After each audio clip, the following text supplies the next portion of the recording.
이 세상을 살아가는 모든 사람들은 마음속에 각자의 소원이나 또 소망을 품고 이제 살아가기 마련입니다. 여러분들 마음속에도 간절하게 원하는 그런 소원들이 이제 있을 텐데요. 그런데 하나님께서 3000년 전에 그 솔로몬에게 나타나셔서 네 소원이 무엇이냐라고 물어주셨던 것처럼 오늘 밤에 여러분들에게 나타나셔서 네 소원이 뭐냐? 내가 묻지도 따지지도 않고 무조건 그거 하나는 들어줄 테니까 말해봐라. 이렇게 물으신다면 여러분 뭘 구하시겠습니까? 뭐 어떤 분들은 뭐니 해도 머니다. 하나님 돈 많이 주세요. 뭐 이러실 분이 있으실지도 모르겠습니다. 또 어떤 분들은 건강. 역시 돈보다는 건강이 최고죠. 안 아파봐서 몰라서 그래요, 사람들이. 하나님 저는 건강 주세요. 또 어떤 분들은 직장, 승진, 승진 꼭 좀 승진시켜 주세요. 청년이라면 취직, 그렇죠. 취직. 그다음에 배우자 하나님 이쁜 아내 주세요. 또 학생이라면 제가 원하는 대학교 꼭 좀 입학시켜 주세요, 하나님. 그러면 제가 한 평생 하나님 앞에 제 삶을 올려드리겠습니다. 그러니까 각자 처지와 상황에 따라서 구하는 것이 이제 다를 것입니다. 우리는 숲의 그 요정으로부터 3가지 소원을 들어주겠다는 말을 들은 그 어리석은 부부의 얘기를 우리가 알고 있습니다. 우하죠. 숲의 요정이 나타나가지고 그동안 숲 정말 관리 잘 해가지고 내가 소원 3개를 들어주고 싶은데 소원 3개를 말하면은 내가 들어주겠습니다. 이렇게 하니까 얼마나 깜짝 놀랐습니까? 그래서 두 부부가 이제 흥분해가지고 집에 왔어요. 야, 우리 뭘 소원을 얘기할까? 그래서 우리 차분하게 일단 식사부터 하자. 식사부터 하고 그리고 소원을 생각해보자. 근데 이제 식당을 차렸는데 보니까 반찬이 시원찮아. 그래서 아내가 뜬금없이 오늘 저녁에 소세지가 있으면 좋겠는데 그 소세지가 툭 생기는 거예요, 앞에. 남편이 얼마나 화가 났겠습니까? 아니, 소세지를 소원으로 말을 하면 어떻게 소원이 지금 하나 날라갔죠? 그러니까 남편이 화가 나가지고 에이, 코에나 붙어버려라? 소세지가 날라가가지고 안에 코에 딱 붙어버린 거예요. 근데 이 소세지가 이게 얼마나 단단한지 안 떨어져, 딱 붙어가지고. 그 어떻게 해요? 병원이 있는 것도 아니고 숲속인데. 그 뭐라고 했겠습니까? 지금 소원 2개 썼잖아요. 그 마지막 소원은 뭐였을까요? 소세지 코에 떨어지게 해주세요. 그리고 소원 3개가 날아가 버린 거예요. 그러니까 우리가 하나님께 소원하고 바라는 것이 이렇게 허망한 것들이 되어서는 안 된다는 겁니다. 그런데 제가 이제 여러분들에게 소원을 3가지라고 얘기하지 않고 하나라고 딱 제안한 데는 이유가 있습니다. 단 한 가지 소원만 들어주신다고 하면 정말 우리가 궁극적으로 원하는 것만 말할 수밖에 없기 때문인데요. 만약에 3가지라고 하면 우리가 원하는 거 2개 하고 마지막에 좀 죄송하니까 하나님 나라를 위해서 하나 끼워 넣고 하나님 하나는 하나님 위해서 합니다. 그 2개는 이제 우리가 원하는 거 그렇게 할 수 있으니까 딱 하나로만 제안한 겁니다. 그러면 이제 뭡니까? 우리 마음에 진짜 원하는 걸 이제 하나님 앞에 구할 수밖에 없죠. 그러니까 그 소원이 우리가 진짜 원하는 그 소원이 무엇인지를 딱 보게 되면 우리 인생의 목적과 살아가는 이유가 이제 드러나게 되는 거예요. 자, 그렇다면 잠깐 시간이 지났으니까 여러분들 정말 바라고 원하는 게 무엇입니까? 뭘 구하시겠습니까? 오늘 성경 본문에도 예수님의 제자의 어머니가 미세스 세베데, 그 유명하신 그 어머니가 예수님에게 나와서 자신의 소원을 들어줄 것을 이제 간청하는 장면이 이제 등장합니다. 그것을 통해서 제자들이 예수님을 따르는 이유와 그 목적이 이제 드러나게 되는데요. 오늘 본문에 등장하는 이제 세베대 여인은 야고보와 요한의 어머니죠. 원조 치맛바람의 대목격이라고 이렇게 우리가 얘기할 수 있을 것 같은데요. 이제 이 여인이 2 아들을 딱 데리고 야고보, 요한을 데리고 이제 와가지고 2 형제를 데리고 와가지고 예수님에게 나오니까 예수님이 무엇을 원하느냐 이렇게 이제 물어보십니다. 네 소원이 뭐냐 물어보시니까 주저없이 대답을 하는 거예요. 이제 미리 다 생각하고 왔죠. 두 아들의 출세자리를 이제 요구를 합니다. 예수님이 나라의 왕이 되시면 우리 야고보는 오른쪽에 요한은 왼쪽에 그렇게 앉혀주세요. 이렇게 얘기를 한 거예요. 그러니까 옆에 있던 10명의 제자들이 이제 화가 납니다. 화가. 왜 화가 났을까요? 내 자리인데 왜 쟤들이 좀 엄마까지 데리고 와가지고 내 자리를 뺏어가려고 그래. 그러니까 목적이 똑같은 거죠, 지금. 12명이 똑같은 생각을 하고 있는 겁니다. 지금 오른쪽에, 왼쪽에 누구 앉을 것인가. 그 생각하고 있는 거예요. 여러분들은 어떻게 생각되십니까? 이 세베대 여인이 아들들 데리고 와가지고 이렇게 한 것이 어떻게 생각이 되십니까? 전형적인 얼굴 두꺼운 아주머니라고 생각되십니까? 아니면은, 훌륭하다 이렇게 생각되십니까? 어떻게 생각되십니까? 우리 쉽게 그렇다. 대답할 수 없어요. 왜입니까? 아마도 자식을 둔 부모라면 대부분 세베대 여인처럼 자식들 잘 되게 해달라는 소원을 우리가 하나님 앞에 아뢰었을 것이기 때문입니다. 나 뭐보다 우리 자식 뭐 어떻게 되게 해주세요. 그러니까 지금 세베대 여인의 마음이 우리의 마음이 다를 바가 없는 거예요 지금. 그러니까 더하면 더했지 덜하지 않았을 것 같아요. 특별히 이제 세베대 여인이 이렇게 뻔뻔하리만치 아들의 자리를 요구한 데는 몇 가지 이제 이유가 있는데요. 부자 청년이 영생을 포기하고 돌아간 후에 제자들이 예수님에게 이제 자신들은 다 버리고 왔는데 그럼 우리는 뭐 주실 것입니까? 이렇게 물어봤을 때 예수님이 뭐라고 대답하셨죠? 내가 세상이 새롭게 되고 영광의 보좌에 앉을 때 나를 쫓는 너희들도 12보좌에 앉아 이스라엘을 심판할 것이다. 이렇게 대답하셨잖아요. 예수님이. 그러니까 너희들도 12보좌에 앉을 것이다 라고 한 그 예수님의 답변 때문에 그러면은 우리 12명이 다 예수님 옆에 쪼르륵 앉게 되겠네. 그러면 바로 오른쪽에 왼쪽에는 우리 아들 둘이 앉혀야 되겠다. 이렇게 생각한 겁니다. 지금 12보좌에 앉을 것이라고 대답하신 것 때문에. 그도 그럴 것이 이제 야고보와 요한은 그 베드로와 함께 예수님의 최측근이었잖아요. 특별히 이제 야고보 요한은 예수님이 제자로 불렀던 사람들 중에 제일 먼저 부름을 받은 사람들입니다. 야고보와 요한이. 그리고 예수님은 이 세 명을 데리고 자주 다니셨어요. 이 세 명만 데리고. 변화산에도 지금 이 세 명만 데리고 올라가셨지 않습니까?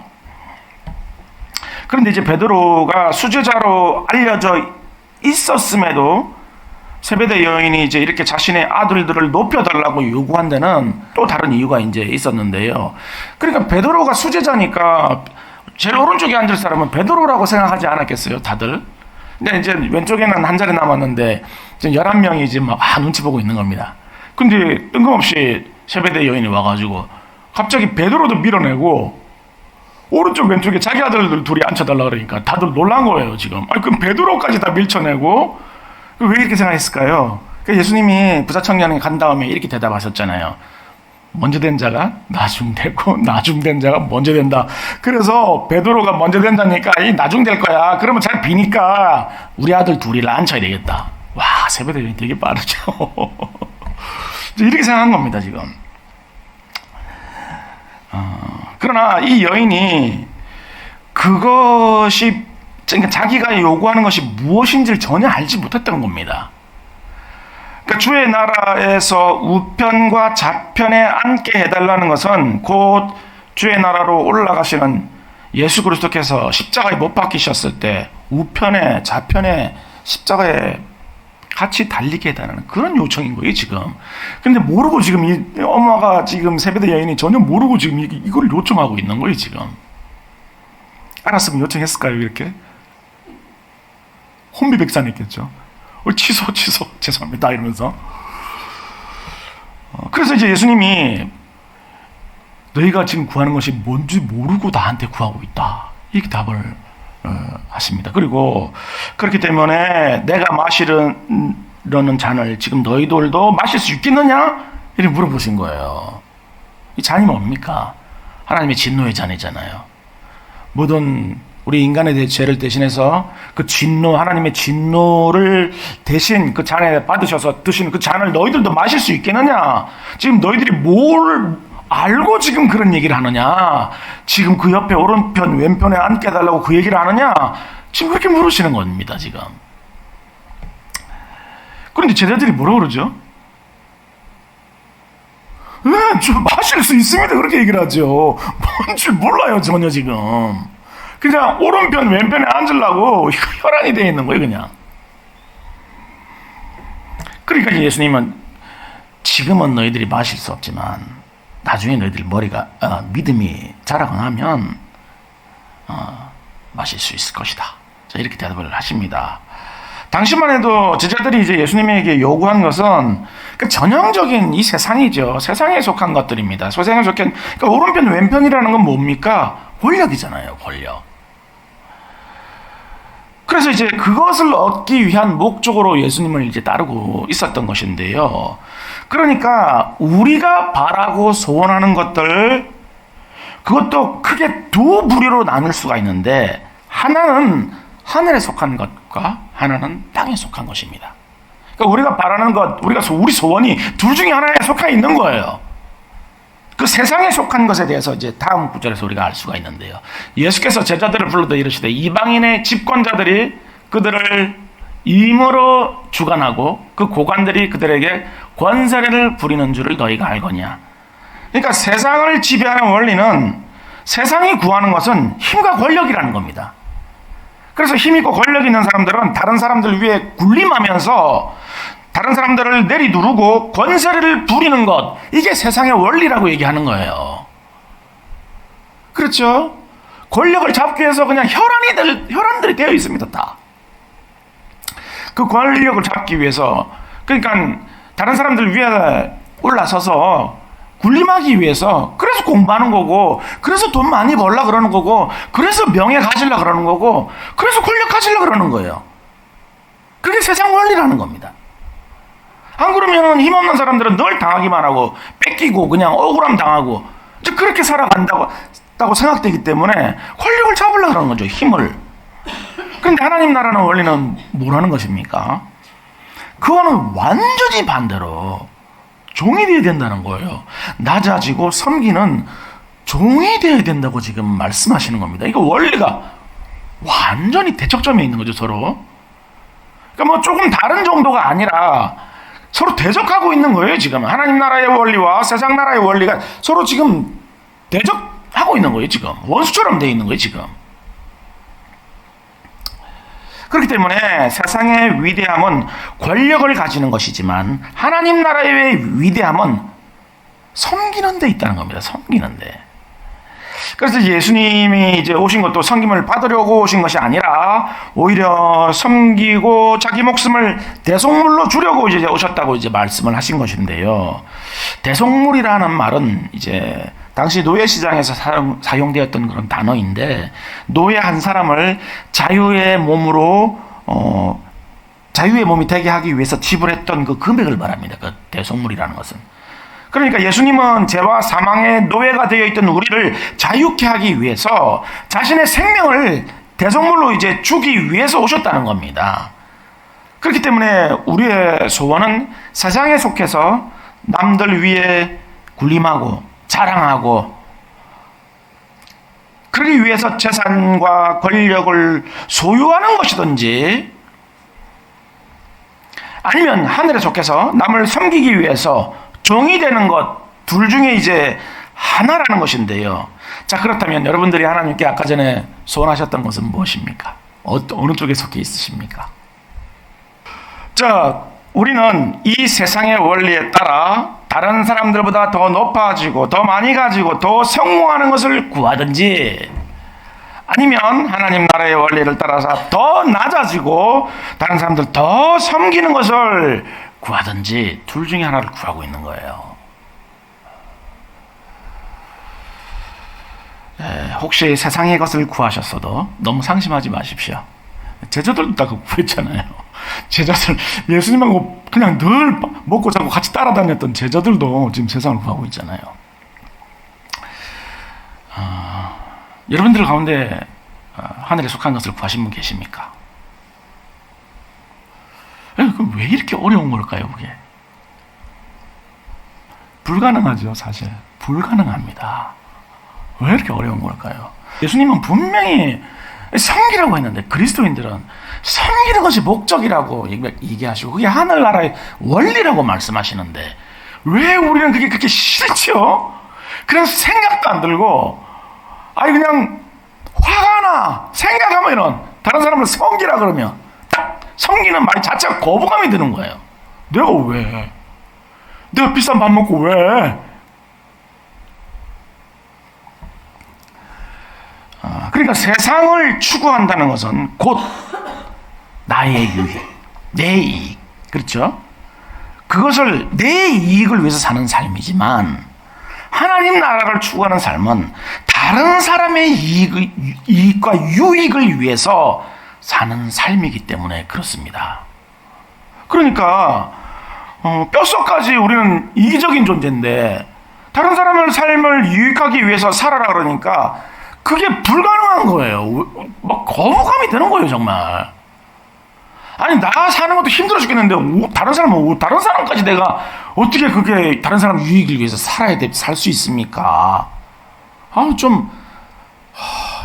답답한 거죠, 그냥. 이해도 되지도 않고, 그러고 싶지도 않은 거예요. 그렇기 때문에 세상과 하나님 나라가 추구하는 것은 다른 정도가 아니고 완전히 원수가 되어 있는 상황인데요. 예수님은 이런 우리를 잘 아시면서도 이게 불가능하다는 사실을 잘 아시면서도 다른 사람들을 섬기는 삶을 살라고 이제 가르치시는 겁니다.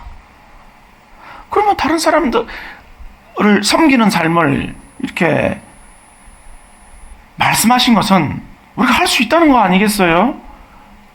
그럼 어떻게 하면 그게 가능할까요? 어떻게 하면? 다른 사람의 유익을 위해서 살기 위해서는 아예 다른 존재가 돼야 돼요. 완전히 다른 존재. 우리는 안 돼요. 여기 비밀이 있습니다. 아예 완전히 다른 존재가 되지 않으면 외형적으로 흉내는 낼 수 있어요. 다른 사람들을 위하는 척. 근데 그 목적 자체는 나를 위하는 거잖아요. 그러니까 이제 이게 어떻게 가능한 것일까요, 여러분? 어떻게 다른 사람이 된 겁니까? 머리가 그리스도가 된 거예요, 머리가. 그리스도의 몸된 지체가 된 겁니다. 그래서 그리스도의 심장을 가지게 되었고, 그리스도의 피가 흐르는 새로운 피조물이 된 거예요. 그래서 이제 성경은 그리스도의 사람이 된 것에 대한 사실에 대해서 이렇게 지금 가르치고 있는데요. 고린도후서 5장 17절입니다. 그런즉 누구든지 그리스도 안에 있으면 새로운 피조물이라. 이전 것은 지나갔으니 보라 새 것이 되었다. 다른 존재가 된 겁니다. 다른 존재가. 그러니까 완전히 새로운 피조물이 된 사람은 자연스럽게 다른 사람들의 유익을 위해서 살게 된다는 거예요. 억지로 막 그렇게 하는 게 아니라 완전히 다른 존재가 되었기 때문에 그리스도 안에 있는 사람들은 그러니까 나밖에 모르던 사람이 완전히 다른 사람이 되어서 다른 사람들에게 마음을 쏟게 되는 것이 그냥 당연한 삶이 되는 거예요. 그냥 기도를 하면 다른 사람의 이름들이 그냥 절로 나오게 되는 거고 다른 사람들의 영혼에 마음이 쏟아지는 거고 그런 거죠. 물론 뭐 그렇게 새로운 피조물이 되었다고 해서 당장 뭐 다른 사람들의 유익을 위해서 사라지는 건 아니죠. 많은 연단이 있어야 되고 많은 훈련이 있어야 되죠. 왜죠? 왜입니까?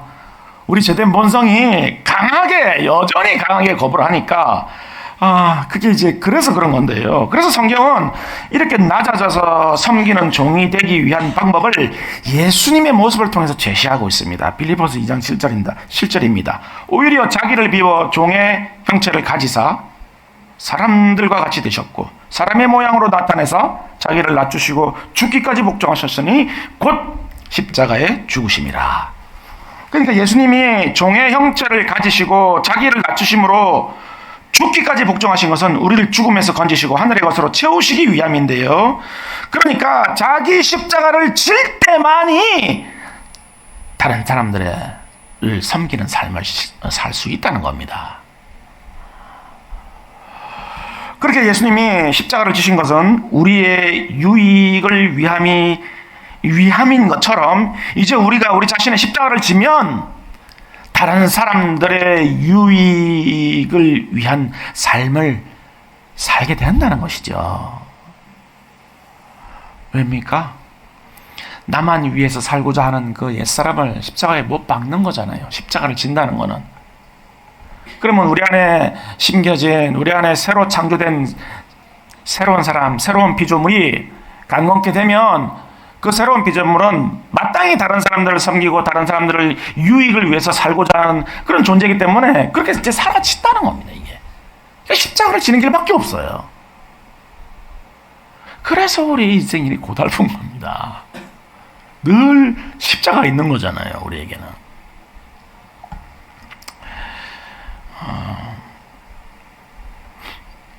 근데 이제 이 십자가의 능력이 놀라운 것이 뭐냐면, 우리가 십자가를 질 때 다른 사람이 유익을 얻을 뿐만 아니라 우리 자신에게도 큰 유익이 있게 된다는 겁니다. 이게 십자가의 능력이에요. 그러니까 우리가 십자가를 지면 우리가 손해보는 것 같잖아요. 다른 사람만 유익을 보는 것 같잖아요. 나 때문에. 아니에요. 다른 사람이 유익을 얻는 것뿐만 아니라 나에게도 큰 유익이 있다는 겁니다. 큰 축복이 있다는 거예요. 네덜란드 출신의 이제 신학자로 하버드 대학교, 예일 대학교, 노트르담 대학교에서 이제 가르쳤던 세계적인 신학자인 헨리 나우엔이라는 사람의 삶이 그러한 이제 십자가를 지는 사람에게 주어지는 그 축복을 보여주는 존재가 되는데요. 이제 이분이 비록 이제 우리와는 신학적 색깔이 좀 다른 분이에요. 이제 가톨릭 사제였기 때문에 신학적 색깔은 좀 다른 면이 있지만 그럼에도 불구하고 그의 영성과 신학 그리고 심리학에서 이제 독보적인 통찰이 이제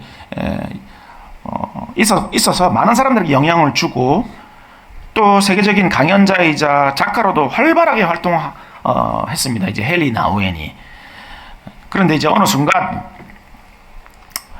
그 자신의 그 지식 그리고 그 영감 또 그 인정받는 위치, 뭐 하버드대 교수고 뭐 예일대 신학 교수였으니까 뭐 그 신학자로서는 최고 위치 아니었겠습니까?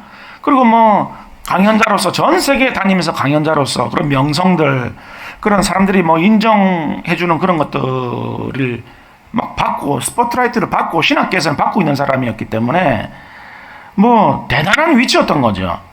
그런데 어느 날 그런 자기 삶에 대해서 허무감이 들더라는 겁니다. 공허함이 들더라는 거예요.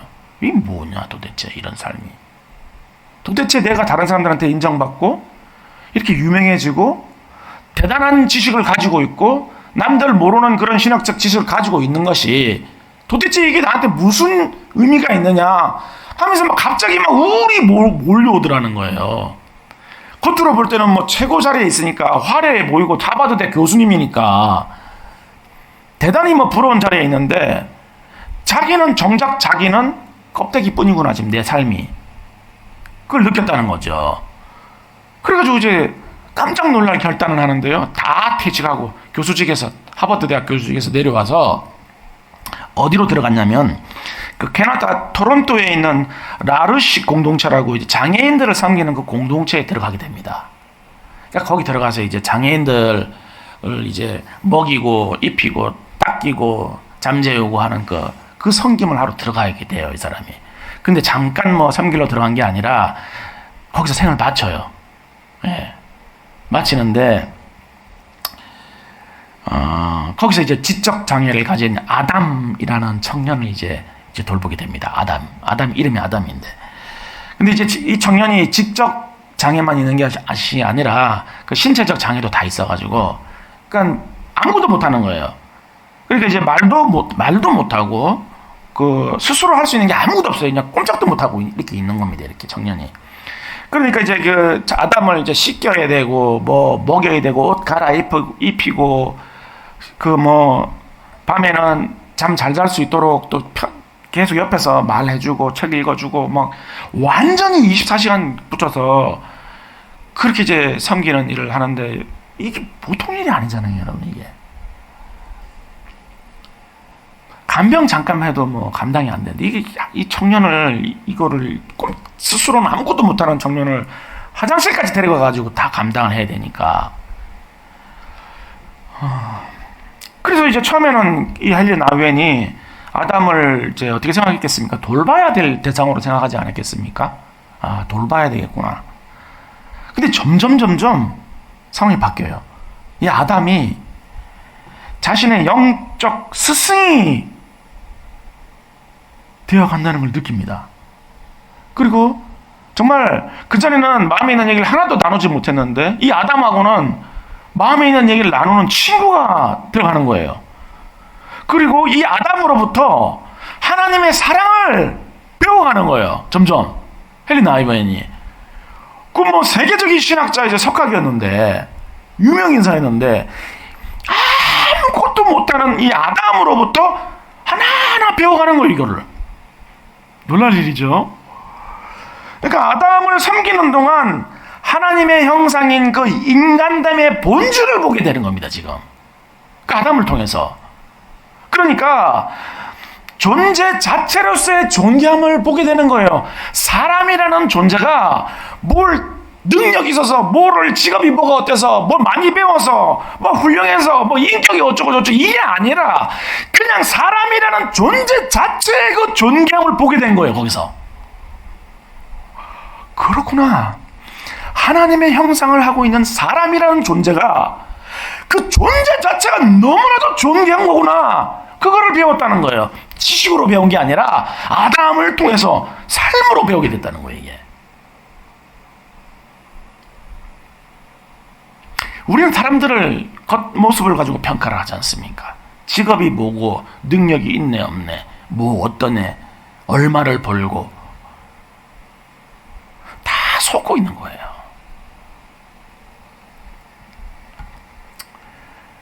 그러는 동안 헨리 나우엔이 이전에는, 여기 공동체에 들어오기 전에는 절대 떨쳐버릴 수 없었던 그런 불안, 걱정, 근심, 염려들, 아니 그렇게 뭐 다 가졌잖아요. 명성, 지식 뭐 다 가졌잖아요. 돈 뭐 다 가졌는데 끊임없이 자기를 따라다녔던 게 불안이었다는 거예요. 불안, 근심, 걱정. 무엇으로도 떨쳐지지 않더라는 겁니다. 그 지식도, 그 수많은 신학적 지식도 자기 불안을 잠재울 수 없었다는 거예요. 그런데 아담을 통해서, 아담을 섬기는 과정을 통해서 그 불안, 근심, 걱정으로부터 자유하게 됐다는 겁니다, 지금. 뿐만 아니라 사람들한테 인정받고자 했던 그 마음들. 정말 이걸 끊어낼 수가 없어요. 자기도 모르게 어떻게든지 다른 사람들이 인정을 받고 싶고, 와, 대단한 신학교 교수님이다, 대단한 통찰을 가지고 계신 분이다, 그런 소리를 듣고 싶고, 뭐 그런 것들로부터 자유하게 되더라는 겁니다. 왜죠? 그런 것들은 다 껍데기고, 내 존재 자체가 하나님께서 가장 존귀히 여기시는 존재 자체가 그렇구나라는 걸 깨닫게 되었기 때문에 그런 껍데기들을, 그런 겉옷들을 다 훌훌 다 벗어 던지게 되는 거예요.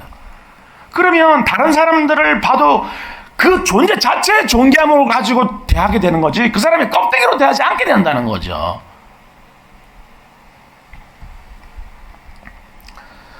그렇게 그 공동체에서 마지막 생애를 보내면서 이제 아담 나의 벗 나의 선생님이라는 책을 이제 저술을 하게 되었는데요. 그 책에 이런 말을 남겼습니다. 아담은 세상적으로는 가장 보잘것없고 쓸모없는 존재처럼 보이지만 하나님께는 가장 사랑받는 사람이었습니다. 우리가 볼 때는 정말 쓸모없는 존재, 왜 살아있나 싶을 그런 존재 같은데, 하나님이 보실 때는, 하나님은 너무나도 세상 누구보다도 그 아담을 사랑하고 있다는 걸 깨닫게 되었다는 거예요. 그리고 그런 아담은 내 인생에서 가장 큰 선물이었습니다. 네. 그는 나의 삶을 바꾸었고 내가 하나님께 사랑받는 존재임을 새롭게 일깨워 주었습니다. 그거를 지식이 아니라 영혼이, 헬리나 웬이 영혼이 아담을 통해서 그걸 배우게 된 겁니다. 그렇습니다. 자기 십자가를 지고 다른 사람들의 유익을 위해 섬길 때 자기 자신도 이렇게 놀랍고 복된 축복을 받게 되는 거예요. 그러니까 하나님께서 우리에게 가장 좋은 것을 주시기 위해 다른 사람들을 섬기라고 하신 겁니다. 그러니까 우리의 유익을 위해서, 궁극의 유익을 위해서 가장 좋은 것을 주시기 위해 다른 사람들을 섬기라고 말씀하신 거예요. 그러니까 그렇기 때문에 사도는 로마서에서 이제 이렇게 가르치고 있는데요. 믿음이 강한 우리는 마땅히 믿음이 약한 자의 약점을 담당하고 자기를 기쁘게 하지 아니할 것이라 우리 각 사람이 이웃을 기쁘게 하되 선을 이루고 덕을 세우도록 할지니라. 다른 사람의 유익을 위해서 살아야 된다는 겁니다. 진정으로 그런 삶을 살면 결국은 우리에게 가장 큰 선물이고 축복이 된다는 거예요. 그게 그렇습니다. 세상의 원리는 권세를 가지고 다른 사람들을 위해 군림하면서 다른 사람들도 죽이고 나도 죽이는 것이지만, 하나님 나라의 원리는 다른 사람들을 섬김으로 다른 사람도 살리고 나도 살리는 그런 놀라운 축복이 되는 것입니다. 그야말로 누이 좋고 매부 좋고 도랑치고 같이 잡고 일석이조 그런 삶인 거예요. 그렇게 하나님 나라에 속한 백성들은 이러한 원리를 가지고 살면서 이러한 복된 혜택을 누리게 이제 되는데요. 그러므로 우리는 오늘 우리가 하나님께 바라고 원하는 그 소원이 무엇인지 다시 한번 생각해 보아야 하겠습니다. 우리 소원이 아직도 세상을 구하는 것이라면 이제 그 소원은 내려놓아야겠습니다. 그 소원은 나뿐만이 아니라 다른 사람들까지 멸망으로 이끌기 때문이에요. 그러나 여러분의 소원이 이제 예수님과 같이 다른 사람들을 섬기는 것이라면, 다른 사람들의 유익을 위하는 것이라면 지금 이 순간부터 우리가 서 있는 모든 곳에서 섬기는 자로 서야 하겠습니다. 우리 가정에서 섬기는 자로 서십시오. 여러분들의 직장, 교회, 이웃, 우리가 속한 모든 공동체에서 여러분들이 낮아지시면 그곳에 하나님의 생명이 물붓듯이 부어지면서 모두를 살리게 될 것입니다.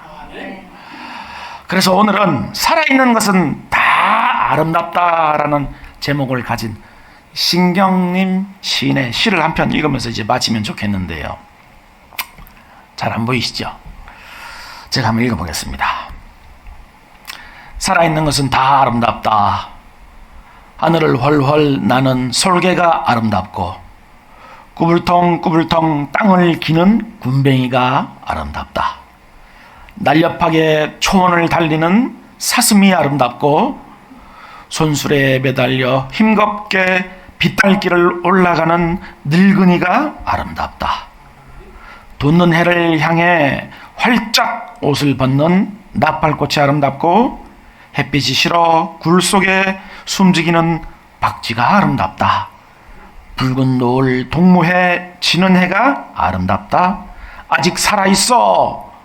오직 살아있어 아름답다. 머지않아 가마득히 사라질 것이어서 더 아름답다. 살아있는 것은 다 아름답다. 이렇게 잠시 있다 사라질 것도 생명이 있어서 이렇게 눈이 시리도록 아름답다면 우리의 섬김으로 인해서 영원한 생명이 부어질 그곳은 얼마나 더 아름답겠습니까? 그렇게 우리의 작은 섬김이 있는 곳에 하나님 나라가 임하고 하나님께서 영광을 받으실 것이기 때문입니다. 이 시간 예수님처럼 섬기고 예수님처럼 사랑하며 예수님처럼 살아서 예수를 믿는 모든 혜택을 온전히 누리고 또한 세상으로 흘려보내는 여러분 모두가 될 수 있기를 주님의 이름으로 간절히 축원하겠습니다.